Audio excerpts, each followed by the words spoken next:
উচ্চ ফি, hidden charge এবং কম exchange রেটের কারণে বাংলাদেশ প্রতি বছর কমপক্ষে 16,000 কোটি টাকার বেশি রেমিটেন্স হারাচ্ছে।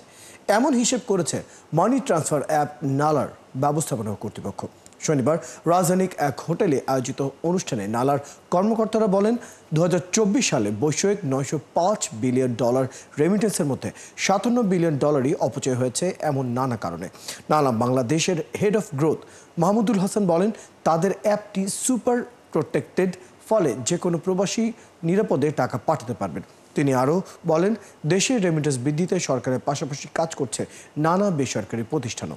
এর ফলেই 2024-25 অর্থ বছরে $30 বিলিয়ন মাইল ফলক ছুঁয়েছিল রেমিটেন্স। এরপর গেল মাসেও বাংলাদেশে রেমিটেন্স এসেছে $2.42 বিলিয়ন। সেপ্টেম্বরের প্রথম 3 দিনে এসেছে $343 মিলিয়ন।